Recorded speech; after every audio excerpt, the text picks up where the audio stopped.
Isang batang lalaki mula sa isang mahirap na baryo sa probinsya ang gumawa ng isang himalang yumanig sa buong mundo.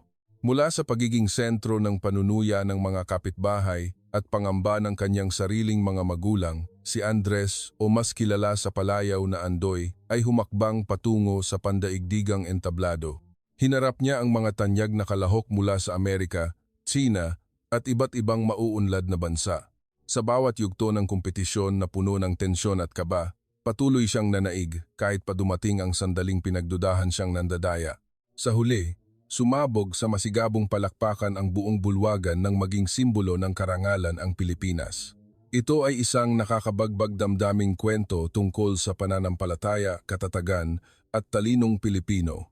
Napakaliwanag ng mga ilaw na nakatutok sa malawak na entablado ng Grand Auditorium sa Singapore. Formal at balot ng kaba ang atmosfera habang libu-libong mga mata ang nakatitig sa gitna.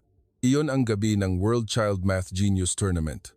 Nang taong iyon, nagtipon-tipon ang mga kalahok mula sa 12 ng mga bansa, ngunit ang pinakanamumukod-tangi at inaabangan ng lahat ay ang mga delegasyon mula sa Amerika at China.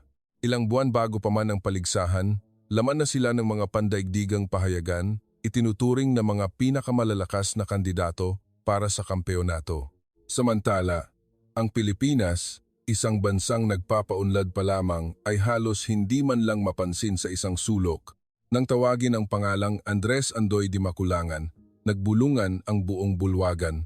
Isang batang 5 taong gulang, may kaliitan, payat, sunog ang balat sa sikat ng araw at may mga matang nagniningning ang maliliit na hakbang na lumabas ng entablado. Hindi nakasuot ng mamahaling suit o tuksedo si Andoy at wala rin siyang tindig ng isang tipikal na prodigy na kadalasang nakikita sa TV. Nakasuot lamang siya ng isang simpleng, medyo kupas na barong Tagalog habang mahigpit na nakahawak sa magaspang na kamay ng kanyang nanay. Umugong ang mga mahihinang tawanan mula sa iba't ibang hanay ng mga upuan.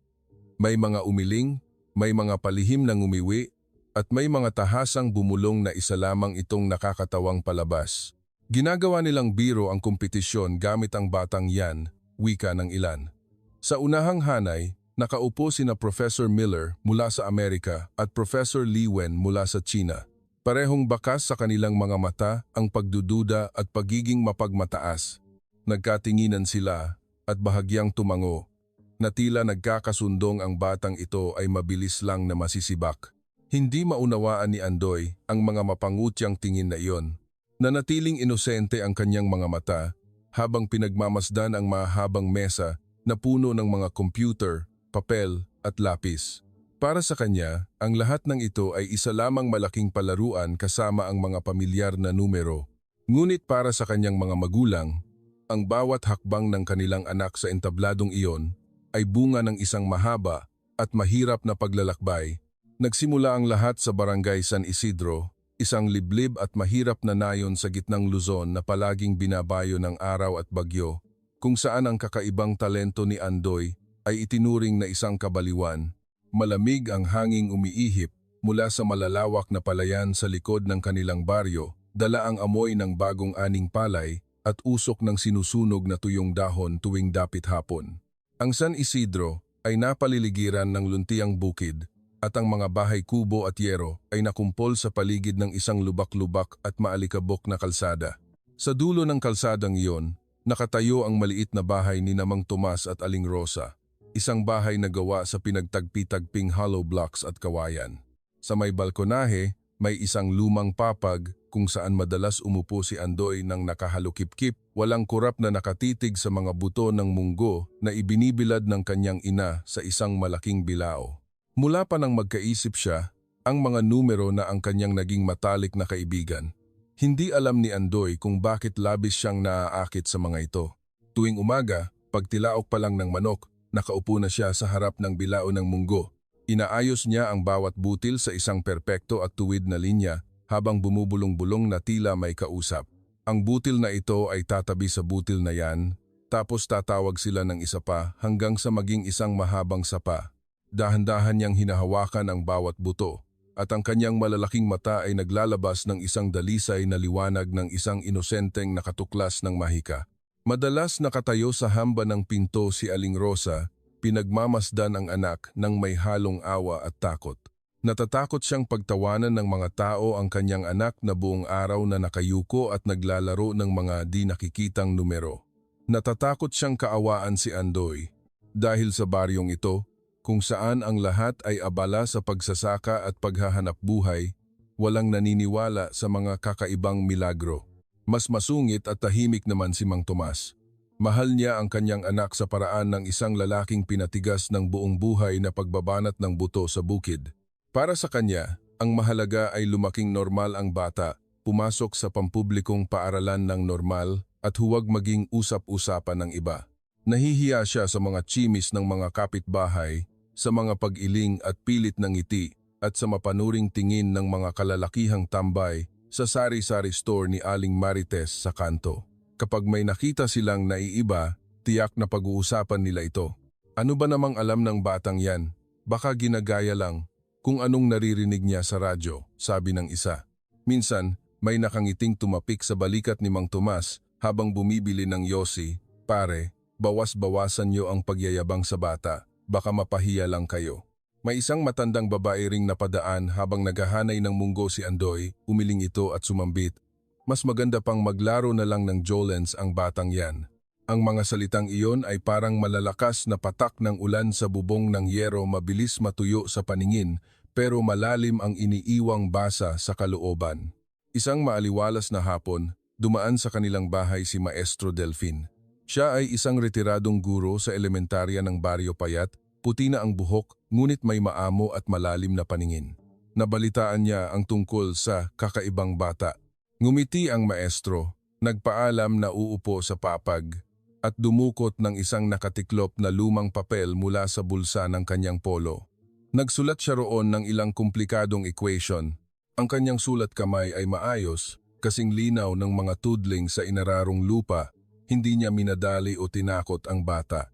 Sa boses na kasinggaan ng hamog sa umaga, nagtanong siya, "Andoy, gusto mo bang makipaglaro sa mga numerong ito?" Tumango si Andoy, pinag-cruise ang maliliit na daliri at ipinatong sa tuhod. Tiningnan niya ang papel sa loob ng ilang segundo, gumalaw ang mga labi at kalmadong binanggit ang tamang sagot. Ang bawat numero ay tila mga bilog na butil ng palay na bumabagsak sa bilao. Matagal na natahimik si Maestro Delfin. Sa mga mata ng matandang guro, may sumilay na liwanag ng pagkamangha at init. Lumingon siya kay Aling Rosa at sinabing, "Huwag ninyong piliting kalimutan ng bata ang mga bagay na mahal niya. Ang talento ay parang apoy sa unang buwan ng tag-araw. Kung tatakpan niyo dahil sa takot sa sasabihin ng iba, mamatay ang apoy." Nakaupo sa isang sulok si Mang Tomas, nag-aalab ang damdamin. Kalahati sa kanya ay gustong yakapin ang anak. Ang kalahati ay natatakot na mapag-initan sila ng lipunan. Nagpaalam si Maestro Delfin na kukuha ng maikling video bilang alaala. Inilabas niya ang kanyang lumang smartphone, ipinatong ito sa isang nakataob na baso para hindi manginig, at sinabihan si Andoy na maging natural lamang at magkwenta tulad ng palagi nitong ginagawa. Tumango si Andoy at ngumiti. Muli niyang inayos ang mga munggo, idinikit ang daliri sa hangin na tila gumuguhit ng mga hindi nakikitang linya at binasa ang sagot gamit ang boses na kasing linaw ng tubig sa balon ng baryo. Hindi pumalakpak ang guro, hindi rin sumigaw sa tuwa. Marahan lamang siyang tumango. Kumislap ang kanyang mga mata na tila nakakita ng ulan sa gitna ng matinding tagtuyot. Kinagabihan, habang humihihip ang hangin sa mga kawayanan, umupo si Maestro Delfin sa lumang kahoy na mesa ng mag-asawa at sinabing, "Ipadadala ko ang video sa isang kakilala ko sa bayan. Baka sakaling may makapagturo pa sa bata ng mas malalim." Tiningnan ni Aling Rosa ang kurtinang nililipad ng hangin. Bigla siyang naiyak. Natatakot siyang ilabas ang anak sa mundong puno ng panghuhusga. Suminghot-singhot naman si Mang Tomas at bumulong, "Huwag na lang nating palakihin ito, lilipas din yan." Ipinatong ni Maestro Delfin ang kanyang kamay sa gilid ng mesa at seryosong sinabi, "Kung binigyan kayo ng Diyos ng gintong binhi, huwag ninyong hayaang tabunan ito ng ligaw na damo. Ngunit ang buhay ay may mga sangang daan na walang makakapredict." Ilang araw ang lumipas, kumalat ang video palabas ng mga kawayanan ng San Isidro, dumaan sa mga maalikabok na kalsada hanggang sa makarating sa kabayanan at sa internet. Pinagpasapasahan ito ng mga tao sa social media.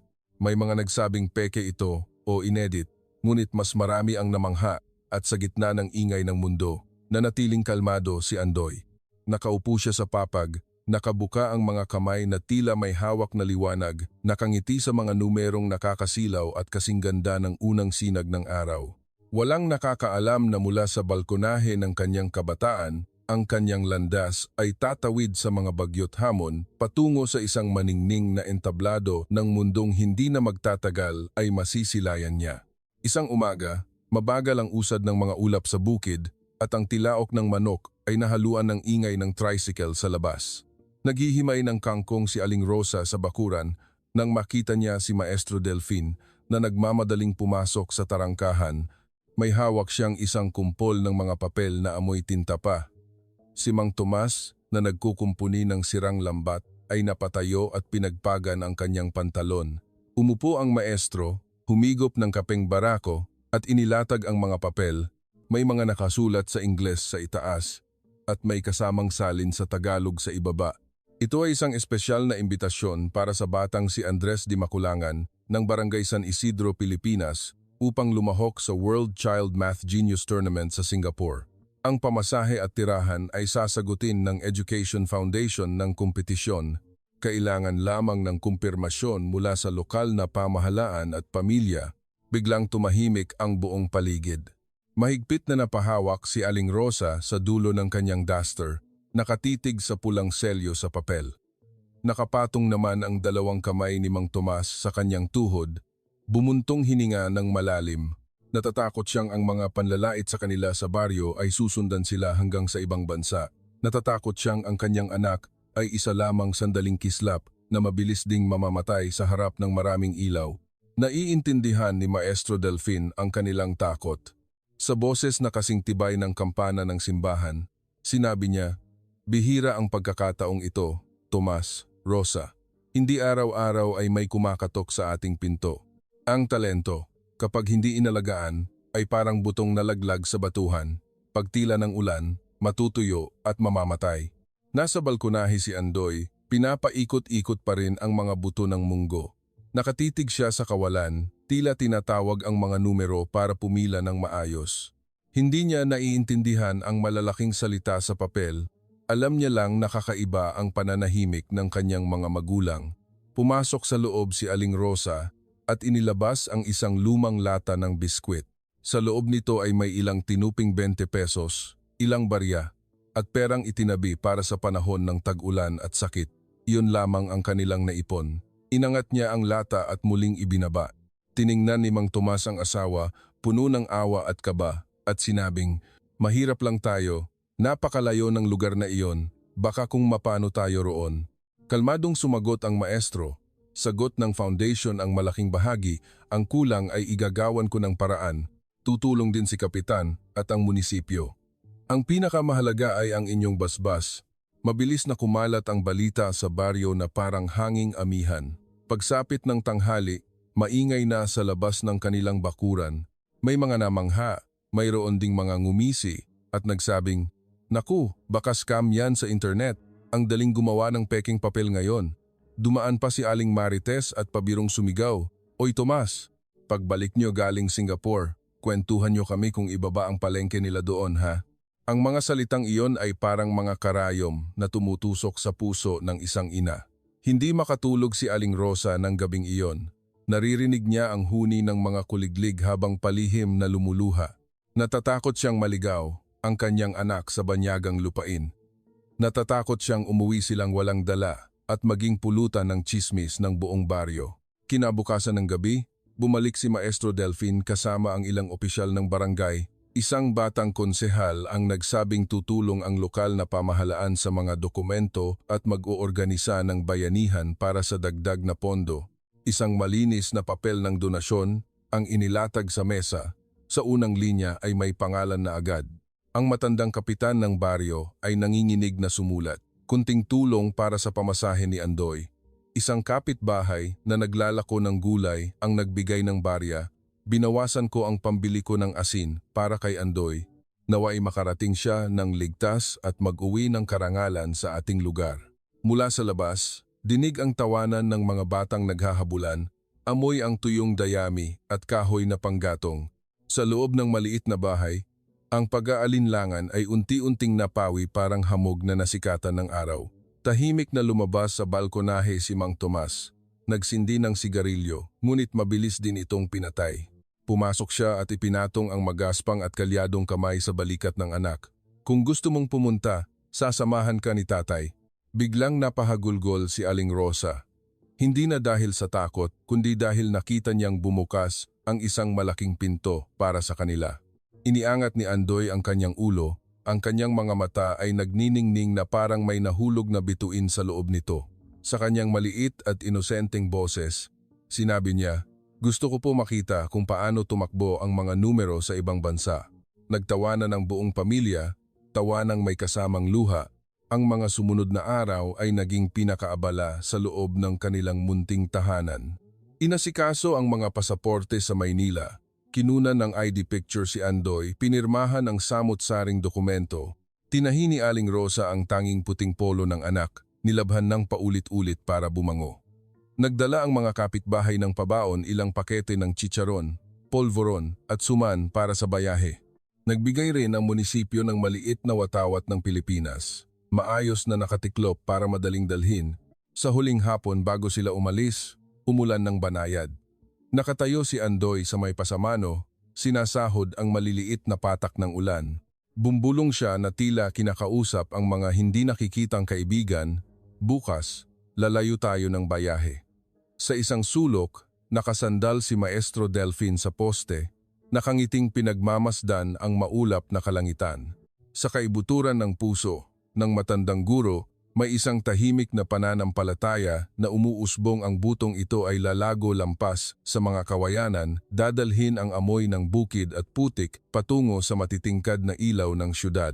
At pagbalik nito, ang apoy sa mga mata ng isang batang mahirap ay mananatiling kasing dalisay ng hapong ito. Umagang-umaga nang umalis sila sa baryo, ang mga puting ulap ay tila bumababa upang ihatid sila. Maagang nagtungo sa terminal ng bus ang buong pamilya. Ang mga kapitbahay ay sumaglit para makipagkamay. Inaabutan si Aling Rosa ng candy at biskwit para hindi raw sila gutumin. Pagdating sa Naya, Ninoy Aquino International Airport, lahat ay nakasisilaw at kakaiba.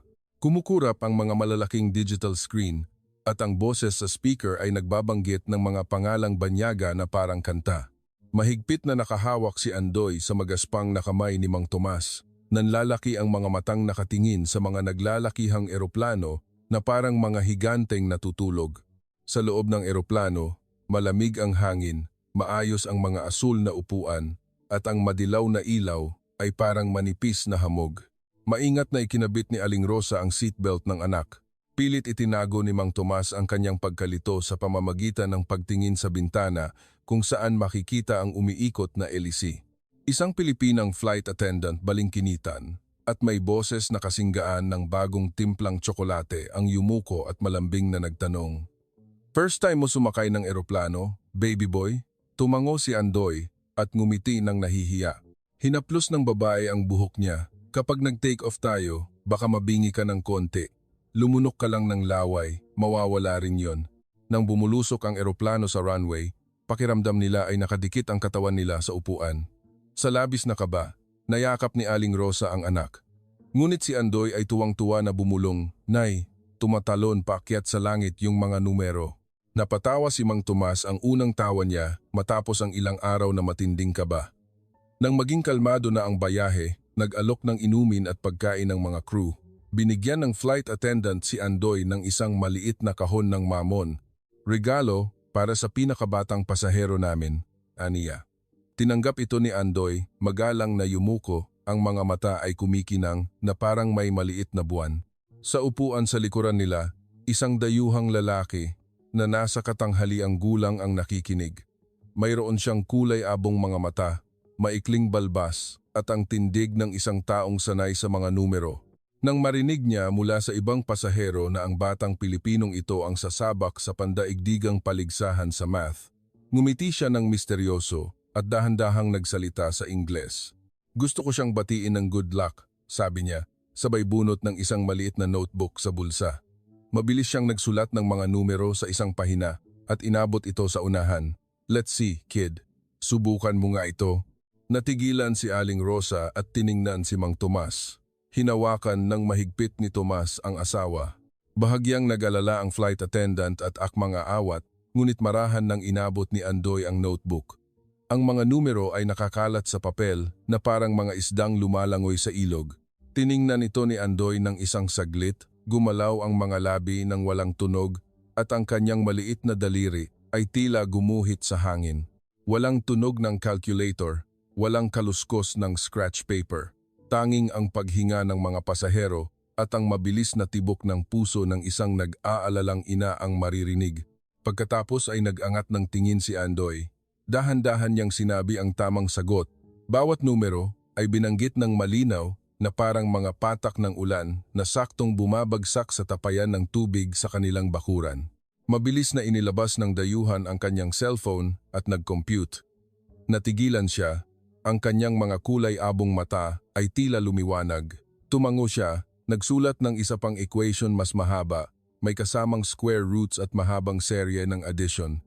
Napalunok si Mang Tomas, hinahanap ng kanyang kamay ang balikat ni Rosa. Niyakap ni Aling Rosa ang anak at bumulong, "Kaya mo yan, nak. Gawin mo kung paano mo ginagawa sa bahay." Muling tiningnan ni Andoy ang papel, mas matagal ng kaunti. Pumikit siya at nang dumilat, tila ba tapos na niyang ihanay ang mga buto ng munggo sa bilao. Sinabi niya ang resulta, mahina pero buo ang boses. Hindi nang ngumiti ang dayuhan. Tumayo siya at bahagyang yumuko bilang tanda ng malalim na paggalang. Ulit niyang kinompute ang formula sa phone para makasiguro. Nang magtugma, tumingin siya kay Andoy at nagsalita ng pautal-utal na Tagalog. Magaling. Thank you, boy." Umingay ang bahaging iyon ng eroplano. May mga pasaherong lumingon, ang ilan ay palihim na pumalakpak. Ang Pilipinang flight attendant ay may luhang nangingilid sa mata, lumapit at bumulong. "Proud sa'yo ang buong crew. Galingan mo doon, ha." Isang matandang Pinoy sa kabilang hilera ang tumawa ng malakas nung kaedaran ko. "Yang batang yan, nag-aaral pa lang akong mag 1+1. Nahiya si Andoy. Inialok ang kahon ng mamon sa flight attendant at sinabing, "Kain po tayo." Nagtawanan ang buong kabin, isang tawang kasing init ng hangin sa anihan. Ilang sandali pa, bumalik sa upuan ang dayuhang lalaki. Nagsulat siya ng mensahe sa notebook at inabot ito muli sa box. Sa mahinang boses na pamilya lang ang nakakarinig, sinabi niya, "Ako ay isang university math professor. Hindi ko sinubukan ang bata para magyabang. Gusto ko lang malaman, ano ang nakikita mo kapag nagbabasa ka ng ganyang kahabang numero?" Kurap mata at inosenteng sumagot si Andoy sa Tagalog na isinalin ng isang pasahero para sa dayuhan. "Nakikita ko po silang nakapila ng maayos. Pag may naligaw na numero, tinatawag ko siya pabalik sa linya." Natigilan ang propesor at malalim na tumango, tila nakaunawa ng isang lihim na hindi matatagpuan sa kahit anong textbook. Patuloy sa paglipad ang eroplano sa asul na kalangitan. Isinandal ni Aling Rosa ang kanyang ulo. Sa wakas ay nakahinga ng maluwag. Pinagmasdan ni Mang Tomas ang anak. Sa mga mata ng isang magsasakang pagod, may isang matamis na luha ng saya ang umusbong. Matapos ang kaunting ingay, nakatulog na si Andoy sa balikat ng kanyang ina. Ang mga labi ay bahagyang bumubulong ng mga numero habang hinahayaan ang sarili sa isang panaginip. Sa itaas ng mga ulap, ang eroplano ay patuloy sa paglipad, nagdadala ng unang sagot sa mga nagdududa at nagdadala ng bagong pag-asa na lumalaki sa bawat kampay ng pakpak nito. Ang malaking auditorium sa Singapore ng araw na iyon ay parang isang hardin ng mga ilaw. Kumikinang ang mga LED lights, ang mga digital screens ay umaabot mula sa sahig hanggang kisame. Ang mga salitang World Child Math Genius Tournament ay nakasulat sa iba't ibang wika. Ang host ng programa, na nakasuot ng napaka-formal na suit, ay may boses na kasing lakas ng kampana nang ideklara niya ang pagbubukas ng kompetisyon. Ang iba't ibang delegasyon ng mga bata, nakasuot ng kanilang magagarang uniforme, ay pumanhik sa entablado. Ang watawat ng kanilang mga bansa ay nakadikit sa kanilang kaliwang dibdib. Ang Amerika at Sina ang umani ng pinakamalakas na hiyawan. Nakatutok ang mga kamera ng pandaigdigang media sa kanila. Tinatawag silang mga prodigy na madalas lumabas sa TV at may libu-libong oras ng special training. Nang tawagin ang Pilipinas, bulungan lang ang narinig sa buong bulwagan. Isang payat na 5 taong gulang na batang lalaki, nakasuot ng lumang puting polo, bitbit ang maliit na watawat na bahagyang nanginginig sa kanyang kamay. Narinig ang mga pagtawa. Ang liit naman yan, sino ang kakalabanin yan? Biglang natahimik ang bulwagan nang pumasok ang head judge. Inanunsyo niya na ang unang yugto ay elimination round na agad. Naging mabigat ang hangin, ang lahat ng mata ay napabaling sa batang galing Pilipinas. Huminga ng malalim si Andoy at humakbang ng isa pa, paharap na tila ba ang mga buto ng munggo noong nakaraang taon ay bumubulong sa kanya na huwag matakot. Nagsimula ang unang round sa mga malalaking multiplication at mahahabang serye ng addition. Ang mga kalahok ay nakaupo sa harap ng mga digital board. Mabilis na isinusulat ang mga sagot gamit ang mga electronic pens. Ilang bata mula sa Japan at India ang madaling nakapasa, ngunit marami rin ang nag-alinlangan, nagkamali ng kaunti, at agad na na-eliminate. Tahimik na nakaupo si Andoy, nakatingin sa mga numero na tila mga ibong umuuwi sa kanilang pugad. Hindi siya nagmamadali. Sa loob ng ilang segundo, isinulat ng maliit niyang kamay ang eksaktong sagot. Tumunog ang kampana ng judge. Perpekto. Umugong ang pagkamangha sa audience, halong gulat at pagdududa. Mas mahirap ang ikalawang round. May halong square roots at mixed fractions na. Ang mga malalakas na kalahok na lang ang natira. Kalmado at tuloy-tuloy ang sagot ng Amerika at Sina. 2 pambato ng Japan ang natanggal at isa na lang ang natira sa India. Pagdating sa turn ng Pilipinas, tuwid na nakaupo si Andoy, hawak ang panulat, at dahan-dahang ginuhit ang bawat numero. Muling lumitaw ang sagot sa screen, eksakto na naman. Isang maliit na grupo ng mga OFW na Pilipino sa isang sulok ng auditorium ang napatayo at sumigaw sa tuwa. Bahagyang nag-alinlangan ang host bago ngumiti at nag-anunsyo, Pilipinas, pasok sa susunod na round. Dumaan ang mga sumunod pang round. Mga ilaw na kumikislap, tunog ng buzzer, kaluskos ng mga whiteboard marker, at matinding tensyon. Ang mahigit 20 na kalahok ay unti-unting nabawasan. May mga batang umiyak palabas, may mga napayuko sa mesa, at may inakay ng kanilang mga guro paalis ng stage. Ngunit naiiba si Andoy. Nakaupo pa rin siya ng maayos, ang mga mata ay nananatiling inosente, ang mga labi ay nakatikom tunay na matalik na kaibigan ng mga numero. Sa bawat round, ang pananahimik ng audience ay naging kuryosidad. Ang kuryosidad ay naging matinding pagkamangha. Nang sa wakas ay inihayag ng host ang mga natitira para sa semifinals, natigilan ang buong bulwagan. Sa higanteng screen, 3 watawat na lamang ang natira. Amerika, Sina at Pilipinas. Kumalat ang bulungan sa buong auditorium na parang alon. Ang mga reporters ay mabilis na nag-type sa kanilang mga laptops. May bumulong sa kanyang kasamahan, sino ang mag-aakala na aabot ang Pilipinas? Samantala sa ibaba, mahigpit na magkahawak kamay sina Mang Tomas at Aling Rosa. Ang puso nila ay kumakabog ng mabilis. Sa kanilang mga mata, ang kanilang munting anak ay tila naging isang higante. Kahit tahimik lang itong nakaupo, handa ang maliliit nitong kamay para sa susunod na laban. Sa entablado, nakatutok ang ilaw sa 3 pangalan. Amerika, Sina at Pilipinas, isang bagong sagupaan ang magsisimula, mas matindi, mas nakakakaba at mas puno ng sorpresa kaysa sa inaasahan ng sinuman. Mabilis na kumalat ang balita palabas ng auditorium. Sa loob ng ilang oras, naglabas na ng headlines ang mga international media. Finals, ang sagupaan ng Amerika at Sina. Ang Pilipinas ay nabanggit lamang sa huling linya, tila isang swerteng aksidente na napasama sa dulo. Sa social media at TV, ang mga eksperto ay nagdedebate na ang kampeonato ay siguradong mapupunta sa isa sa 2 naglalakihang bansa na kilala sa pag-produce ng mga henyo. Sa backstage, magkatabing nakaupo ang pambato ng Amerika at Sina. Maayos ang gusot ng kanilang mga damit, puno ng kumpiyansa, at bahagyang arogante ang kanilang mga mata. Kinakausap nina Prof. Miller at Prof. Liwen ng media, iginigiit na ang kanilang mga estudyante ay nag-ensayo ng libu-libong oras at walang makakapantay sa kanila. Isang reporter ang nagtanong tungkol sa batang Pilipino. Naggibit-balikat lang si Professor Miller, nakangisi. Baka swerte lang o gusto lang magpapansin ng kompetisyon. Lalabas din ang kahinaan niyan mamaya. Dagdag naman ni Prof. Lee Wen, ang matematika ay isang seryosong agham. Hindi ito laro na pwedeng salihan ng bata kung kailan niya lang gusto. Siksikan na ang mga tao sa main hall. Seryosong ipinakilala ng host ang semifinals. Ang tensyon ay abot kamay. Sumindi ang mga ilaw at 3 maliliit na mesa ang inihanay. Ang mga watawat ng Amerika at China ay naglalakihan, samantalang ang watawat ng Pilipinas ay maliit at tila naiipit sa gitna. Pinisil ni Aling Rosa ang kamay ni Tomas. Ipinatong ni Tomas ang kanyang mabigat na kamay sa balikat ng asawa, ipinapasa ang kanyang tiwala. Lumabas sa screen ang unang equation, isang serye ng numbers na may daan-daang digits na kailangang i-add sa loob ng iilang minuto.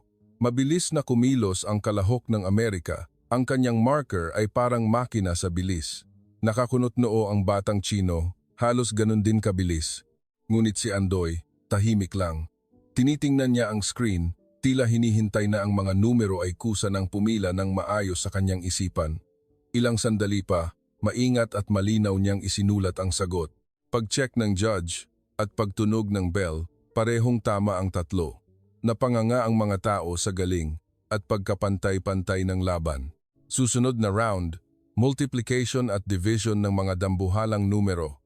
Muli, mabilis itong nasagutan ng 3. Nakatutok na ang mga kamera sa mga reaksyon ng manonood. May mga nakakunot ang noo, may mga tulala, at may umiiling dahil hindi makapaniwala. Nagsimula nang bumaling ang atensyon ng lahat sa maliit na batang Pilipino. Subalit, may mga bumubulong pa rin. Makakaisa din yan, mamaya babagsak din yan. Uminit ang pakiramdam ni Mang Tomas nang marinig ito, ngunit pinigilan siya ni Aling Rosa. Alam nilang ang tanging makakasagot sa mga pangiinsultong ito ay ang kanilang anak na nakaupo roon na may inosenteng mga mata. Ngunit nang matapos ang round, buo pa rin ang 3. Taas noo ang Amerika at China. Bumaba sandali si Andoy nang may inosenteng ngiti. Wala siyang pakialam sa mga komento ng tao at hindi rin siya labis na nagmamalaki na naipasa niya ang round. Sa kanyang isip, naglalaro pa rin siya ng mga nakapilang numero parang mga munggo sa bilao nila sa probinsya. Unti-unting napagtanto ng buong auditorium na ang tunay na labanan ay parating pa lang. Huminto ang paghinga ng buong audience nang ianunsyo ng host ang susunod na yugto. Ito ay ang Mental Giant Calculation Round, kung saan kahit mga matatanda ay gagamit na ng calculator. Ang mga numero sa screen ay napakahaba at nagpapatong-patong. Isang higanteng math problem na nakakahilo tingnan. Nakaupo ang 3 kalahok.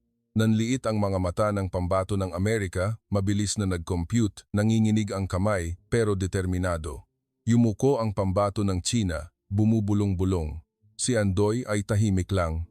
Nakaupo siya ng tuwid, ang kanyang maiitim na mata ay nakatitig sa screen na para bang nagmamartsa ang mga numero papunta sa kanilang tamang pwesto.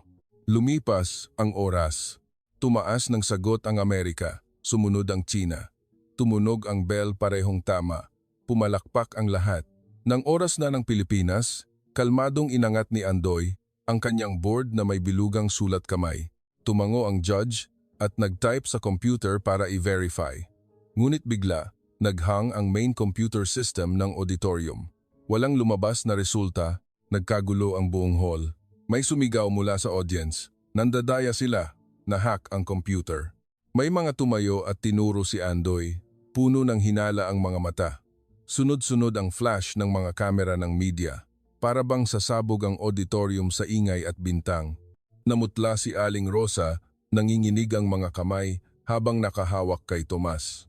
Naikuyom ni Mang Tomas ang kanyang mga kamao, malamig ang pawis na tumutulo sa kanyang batok. Sa mga sandaling iyon, gusto nilang tumakbo sa stage, kunin ang anak at itago sa mapanghusgang mga mata na parang matatalim na kutsilyo. Ngunit hindi natinag si Andoy. Tumingala siya sa mga hurado at sa kanyang maliit ngunit malinaw na boses ay sinabing, "Isusulat ko po ulit ang sagot." Kumilos ang kanyang maliit na marker sa papel at sa loob ng ilang segundo natapos niya ito. Kinuha ng judge ang papel, tahimik ang lahat habang ang mga technician ay nagmamadaling ayusin ang computer. Nang sa wakas ay bumalik ang system, in-enter ng judge ang equation. Libu-libong mata ang nakatutok sa higanting screen. Lumabas ang resulta. 100% kapareho ng isinulat ni Andoy. Huminto ang oras sa bulwagan. At maya-maya, isang palakpak ang narinig na nasundan ng marami pang iba hanggang sa maging parang isang rumaragasang alon ng hiyawan. Naiiyak na sinabi ng host, ang sagot ng Pilipinas ay ganap na tama. Habang naghihiyawan ang lahat, tahimik lang nang umiti si Andoy, na parabang nanalo lang sa isang laro ng Holland sa kanilang bakuran.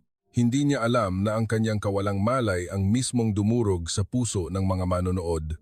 Matapos ang issue sa computer, mas naging mabigat ang kaba ng lahat. Pilit ibinalik ng host ang kaayusan para sa susunod na round. Ang equation ngayon ay kombinasyon ng addition, subtraction, multiplication, at division na may daan-daang digits. Ito ang round na magdedesisyon kung sino ang papasok sa Grand Finals. Pagkatunog ng bell, yumuko ang tatlo. Huminga ng malalim ang bata mula sa Amerika, nakakunot ang noo, mabilis na sumusulat sa board. Ang bata mula Tsina ay hirap na hirap ang paghinga. Puro bura at sulat ang kanyang ginagawa sa papel.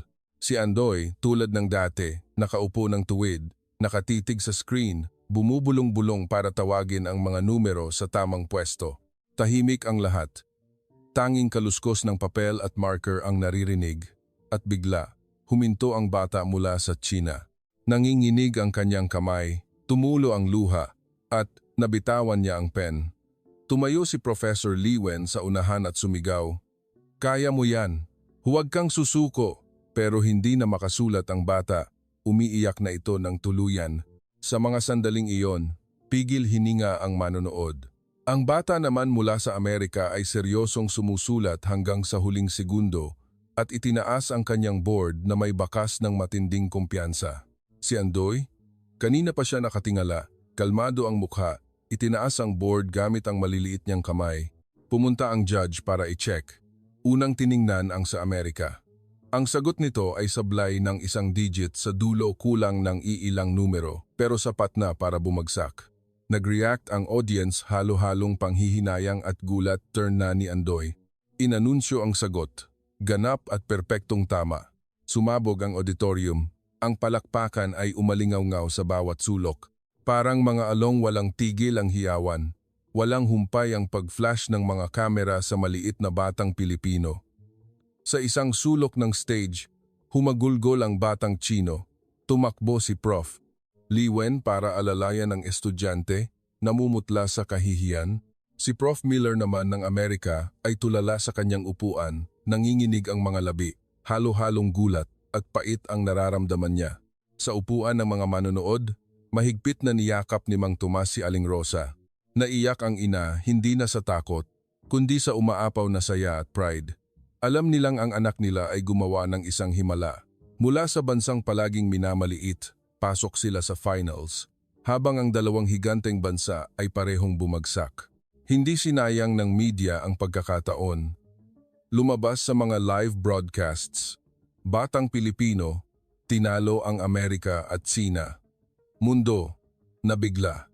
Ngunit sa isip ng 5 taong gulang na si Andoy, ang lahat ay kasing simple pa rin ng paglalaro ng munggo sa kanilang balkonahe sa San Isidro. Hindi pa natatapos ang hiyawan nang biglang tumayo sina Professor Miller at Professor Lee Wen mula sa unahang hilera. Pula ang kanilang mga mukha at matalim ang tingin. Sumigaw si Professor Miller, "Imposible! Swerte lang yan." Ang isang 5 taong gulang na bata ay hindi kayang talunin ang mga estudyanteng may professional training. Sumingit din si Prof. Lee Wen na puno ng paghahamon. Kung talagang magaling yan, harapin niya ang mga equation na kahit mga college students ay nahihirapang sagutan. Nayanig ang buong hall. Marami ang umalma. Bakit niyo binubuli ang isang bata? Pero may iba ring naging curious at gustong makita kung totoo nga ba ang himala. Nag-alangan ang mga organizers at host. Sa huli, tumayo ang isang matandang head judge, seryoso at istrikto. "Sige. Kung ito ang magpapatigil sa mga pagdududa, magbibigay kami ng isa pang pagsubok. Ngunit tandaan nyo, ang patas na laban, ang pinakamataas na batas dito." Muling tumutok ang ilaw kay Andoy. Nakaupo pa rin siya roon, inosente at kalmado. Bumulong si Aling Rosa kay Tomas. Pinag-iinitan na nila ang anak natin. Kinagat ni Tomas ang kanyang labi, pero ang tingin niya kay Andoy ay puno ng kakaibang tiwala. Lumabas ang problem. Isang fourth-degree polynomial equation na napakahaba, may kasamang complex roots na halos sakupin na ang buong screen. Nagsigawan ang mga tao sa gulat, pang PhD level na yan. Tiningnan ni Andoy ang mga numero. Kumislap ang kanyang mga mata. Pumikit siya ng ilang segundo, iginuhit sa hangin ang kanyang maliliit na daliri at walang pag-aalinlangang isinulat ang sagot sa board ng maayos. Tiningnan ng judge ang resulta. Eksaktong tama. Nagkagulo sa loob. Tumayo muli si Prof. Miller at sumigaw, imposible. Bigyan ng panibagong question. Mas mahirap. Sunod-sunod na inilabas ang mga brutal na math problems mula sa malalaking prime numbers, complex square roots, hanggang sa daan-daang terms ng addition at subtraction. Lahat ay nasagutan ng buo ni Andoy. Sa bawat sagot na inilalabas niya, ngumingiti lang siya ng inosente. Habang ang buong audience ay napatanga at muling sasabog sa mga palakpakang parang kulog. Sa wakas, tumayo ang matandang judge at iginiit, tama na. Wala nang dapat pagdudahan. Ito ang katotohanan. Ang batang Pilipinong ito ay karapat-dapat tanghaling kampeon. Natigilan ang dalawang sikat na propesor. Ang kanilang pagmamataas ay nadurog at napalitan ng matinding kahihiyan nang sabay-sabay na tumayo ang buong audience para mag-standing ovation at nagkumpulan ang media para kunan ng litrato ang bawat sandali. Sina Miller at Liwen ay napayuko na lang at walang nasabi. Nanatiling nakaupo si Andoy, ang kanyang malinaw na mata ay tila hindi maintindihan ang bagyong kakadaan lang. Para sa kanya, ang mga pamilyar na numero lang ang sumasayaw sa kanyang harapan. Ngunit para sa buong mundo, sumulat siya ng isang kasaysayang hindi kailanman malilimutan. Matapos ang huling pagsubok, tila sasabog ang auditorium. Libu-libong tao ang nakatayo, ang palakpakan ay umaalingaw na parang kulog. Nakatutok ang mga lente ng TV cameras sa maliit na batang nakaupo pa rin ng maayos sa gitna ng entablado. Bahagyang tumingala si Andoy, ang kanyang inosenteng ngiti ay hindi nawawala. Sa kabilang banda, nakatayo pa rin ngunit tulala ang dalawang propesor. Nawala na ang kanilang kayabangan, napalitan ng labis na kahihiyan at kalituhan. Nagsimula ng umingay ang mga tao laban sa kanila. Bakit niyo ginanyan ang bata? Ayaw niyo lang tanggapin ang katotohanan kaya niyo siya pinahirapan. Wala na silang kakampi. Sa tindi ng pressure, tahimik na lang silang umupo at napayuko. Mabilis na sinunggaban ng international media ang pagkakataon. Lumabas sa mga headlines, himala mula sa Pilipinas, batang henyo, yumanig sa Singapore, Amerika at Sina, napahiya sa international competition. Dalawang tanyag na propesor, binatikos sa pagbuli sa batang Pilipino. Nagunahan ang mga reporter papunta sa mga magulang ni Andoy. Niyakap ng mahigpit ni Aling Rosa ang anak. Patuloy ang pag-agos ng luha sa kanyang pisngi halong saya at matinding emosyon. Si Mang Tomas sa kanyang tabi ay nakakuyom ang mga kalyadong kamay. Bakas sa mukha ang pinakamatamis na kaligayahan sa buong buhay niya. Umakyat ang host sa stage, nanginginig ngunit formal na nagsalita. Mga kaibigan, ang 5 taong gulang na si Andres Di Maculangan mula sa Pilipinas ay gumawa ng milagro ngayong araw. Ito ay hindi lang tagumpay ng isang bata, kundi karangalan ng isang buong bansa. Muling sumabog ang hiyawan, umulan ng konfeti kasabay ng pagkinang ng mga ilaw. Sa sandaling iyon, ang imahe ng isang maliit, mahirap na batang Pilipino ay naging simbolo ng talino, katatagan at pag-asa.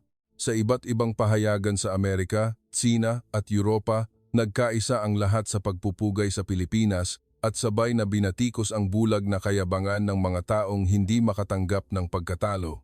Nang unti-unting humupa ang mga ilaw, nanatiling nakaupo si Andoy. Ang maliit niyang mga paa ay nakalambitin pa rin at hindi abot ang sahig. Hindi niya maintindihan ang lahat ng kaguluhan kung bakit nagtutulakan at sumisigaw ang mga tao dahil lamang sa mga numerong pamilyar at kaibigan na niya. Lumapit si Aling Rosa, nanginginig ang boses. Ang galing mo, anak ko. Tumingala si Andoy, kuminang ang ilaw sa kanyang mga mata at inosenteng nagtanong, Nay, bakit po nila ako tinitingnan? Ang walang malay na tanong na iyon ay mas lalong nagpapahagulgol kay Aling Rosa. Niyakap niya ng mahigpit ang bata at bumulong. Dahil ginawa mo ang isang bagay na hindi inakala ng sinuman, anak. Pinapalakpakan mo ang buong mundo. Magkahawak ang pamilya, inaalala ang mga panahong tinatawanan sila sa San Isidro, nang mismong sila ay natakot na ilabas ang talento ni Andoy. Sa ibaba ng stage, umiiyak din ang mga manonood. 5 taon lang talaga siya?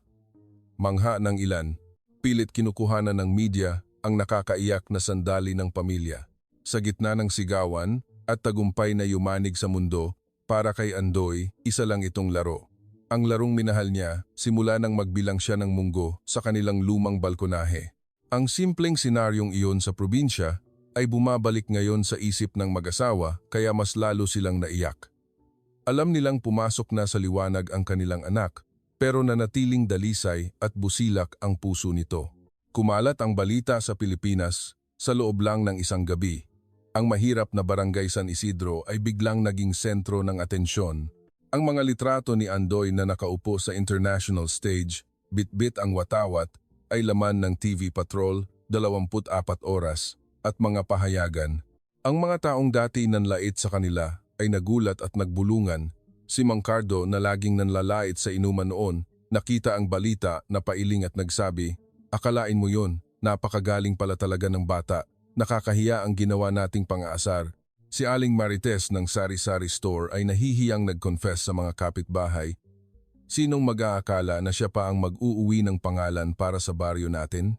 Si Maestro Delfin, ang matandang gurong unang naniwala kay Andoy, ay napaiyak nang makita ang balita. Ang luha niya ay hindi lang saya kundi patunay na tama ang kanyang pinagkatiwalaan.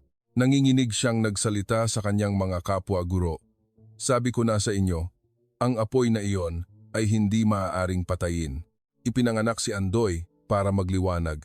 Naging maingay ang baryo. Sa mga kanto, pinag-uusapan ang batang nagpabilib sa buong mundo. Ang mga bata sa kalye ay nagsimulang kumuha ng buto ng mais at munggo, nagkukunwaring sila ay mga munting Andoy. Pag-uwi ng pamilya Di Makulangan, nagbago ang tingin sa kanila ng komunidad. Mula sa pang-iinsulto, naging matinding paggalang. Ang kanilang simpleng bahay kubo ay tila nagniningning na sa mata ng iba. Ngunit si Andoy ay ganoon pa rin tumatakbo sa bakuran, naglalaro ng munggo at bumubulong sa mga numero. Pero ngayon, hindi lang siya karangalan ng pamilya, kundi ng buong Pilipinas. Ilang araw makalipas makauwi, inimbita ang buong pamilya sa Maynila. Sa malaking bulwagan ng Department of Education, ginanap ang isang formal na pagkilala. Nakasabit ang mga bandila ng Pilipinas, daan-daang opisyal, guro at estudyante ang naroon. Nang tawagin ang pangalan ni Andoy, nag-standing ovation ang lahat. Nahihiyang naglakad si Andoy paakyat ng stage, hawak ang kamay ng kanyang ina. Iniabot ng kalihim ng DepEd ang medalya at sertipiko sa bata. Wala nang tigil ang flash ng kamera. Nasa ibaba si Mang Tomas at Aling Rosa. Umiiyak. Hindi nila inakalang ang batang pinagtawanan sa baryo ay tatawagin ng buong nasyon. Sa seremonya, inihayag ng gobyerno na bibigyan si Andoy ng full scholarship hanggang makatapos ng pag-aaral. Kasabay nito, isang pondo o foundation ang itinatag para sa mga natatanging talento mula sa mga liblib na lugar. Inimbitahan si Maestro Delfin para magsalita. Nanginginig ngunit buo ang boses niya. "Ang talento ay parang apoy. Kailangan lamang ng taong magbabantay upang hindi ito mamatay sa hangin." Nakita natin ang liwanag na iyon kay Andoy, ngunit alam kong marami pang mga batang Pilipino sa mga probinsya ang may gintong potensyal na naghihintay na matuklasan. Natahimik ang hall bago sumabog ang walang hanggang palakpakan. Mula noon, hindi lang naging scholar si Andoy, kundi naging inspirasyon sa milyon-milyong estudyanteng Pilipino. Kapag naaalala siya sa balita, hindi lang siya math prodigy, kundi isang kwento ng pag-asa mula sa kahirapan at panghuhusga. Sa San Isidro, pinaayos ang kalsada at nagtayo ng karagdagang classrooms gamit ang nakuhang suporta. Ipinagmamalaki ng mga taga roon sa mga bisita. Dito ipinanganak si Andoy, ang pride ng Pilipinas. Binago ng 5 taong gulang na bata ang buhay ng isang buong komunidad at nagbigay ng lakas ng loob sa mga pamilyang mahihirap na hanggat may pangarap, darating ang liwanag. Ang kwento ni Andoy ay hindi nagtatapos sa mga palakpak o medalya. Ang pinakamalaking iniwan nito ay ang aral tungkol sa pananampalataya, lakas ng loob at halaga ng pangarap. Isang batang 5 taong gulang mula sa isang mahirap na baryo sa Pilipinas, winakasan ang laban ng may ngiti ng kawalang malay, ngunit ang epekto nito ay hindi kailanman mabubura. Mula sa pangungutya ng mga kapitbahay patungo sa standing ovation ng buong mundo, pinatunayan ng paglalakbay na ito na ang pangarap, katatagan, at tiwala ay kayang wasakin ang anumang diskriminasyon. Huwag maliitin ang pangarap, lalo na ang pangarap ng isang bata. Gaano man ito kaliit, kaya nitong yumanig sa mundo kung mabibigyan ng pakpak. Napakahalaga ng tiwala nating mga nakatatanda. Kung wala ang tiyaga ni Maestro Delfin, kung wala ang tapang ni Mang Tomas at Aling Rosa na harapin ang kanilang takot, baka nabaon na lang sa lupa ang talento ni Andoy. Hindi natakot si Andoy sa mga mapangmatang mata o panunuya. Naniwala lang siya sa kanyang mga numero at sa kanyang munting kaligayahan. Ang kawalang malay na iyon ang naging sandatang nagpaluhod sa mundo. Baka may mga Andoy din sa ating paligid. Sa mga kuryosong mata ng isang bata, sa maliliit na kamay na naglalaro ng mga simpleng bagay o sa mga pangarap na tila imposible sa gitna ng kahirapan. Ang tanong, mayroon ba tayong sapat na pananampalataya upang suportahan at paliparin ang mga pangarap na iyon? Kung nahawakan ng kwentong ito ang inyong mga puso, huwag kalimutang mag-iwan ng komento upang ibahagi ang inyong nararamdaman. Huwag din kalimutang i-like, i-share sa inyong mga kaibigan, at mag-subscribe para hindi ninyo palampasin ang mga susunod pang nakaka-inspire at mahiwagang kwento. Ang kwentong ito ay hindi nagsasara sa kasikatan, kundi sa isang mensahe. Huwag mong maliitin ang isang pangarap. Kahit nanggaling ka sa pinakamahirap na lugar, kung maniniwala ka, darating ang araw. Ang mga simpleng bagay na ito ay gagawa ng pinakamalaking himala.